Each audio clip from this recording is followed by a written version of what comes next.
यहाँ से सैकड़ों की तादाद में एक बड़ा रेला काफिला लेके हम रहमानाबाद पहले ही पहुंच जाएंगे, ताकि वहाँ जितने भी लोग आएंगे, दीगर लोग हमारे MNAs, MPAs और दीगर हमारे कायदीन वहाँ अपनी रैलीज लेके आएंगे और हजारों की तादाद में इंशाल्लाह कल आप देखेंगे आम आवाम तमाम वर्कर्स अपने कायद इमरान खान साहब की एक झलक देखने के लिए पहुंच जाएंगे और इमरान खान साहब की क़यादत में कल हम बहुत बड़ा रैली लेके परेड ग्राउंड में दाखिल होंगे और आप इंशाल्लाह आप भी मौजूद होंगे और इस इम्पोर्टेड हुकूमत और इन चोरों को, इस अवाम दुश्मन फैसले करने वाले जो इस अवानों में बैठ के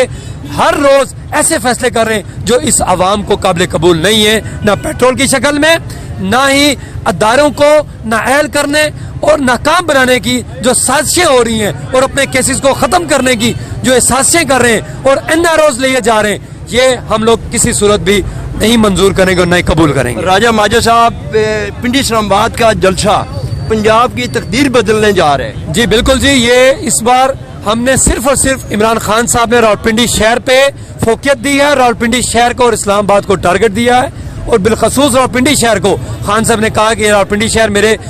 जो चीते हैं, जो रावलपिंडी शहर की यूथ है, जो रावलपिंडी शहर की लेबर है, जो रावलपिंडी शहर की ट्रेडर है, जो रावलपिंडी शहर की विमेन है और जो रावलपिंडी शहर की हम जैसे मदर बॉडी के लोग हैं और MPAs हैं, सबको इमरान खान साहब ने टारगेट दिया है और कल इंशाल्लाह ये रावलपिंडी शहर साबित करेगा कि रावलपिंडी शहर इमरान खान साहब का गढ़ है और इमरान खान साहब की शान और इमरान खान साहब की वो पहचान है जो रावलपिंडी शहर हमेशा से धरने, जुलूस, रैलीज को कामयाब करता है और कल भी परेड ग्राउंड सिर्फ रावलपिंडी शहर भरेगा और बताएगा कि हम इस इम्पोर्टेड हुकूमत को निकाल के बाहर फेंकेंगे। जी राजा यूनुस साहब।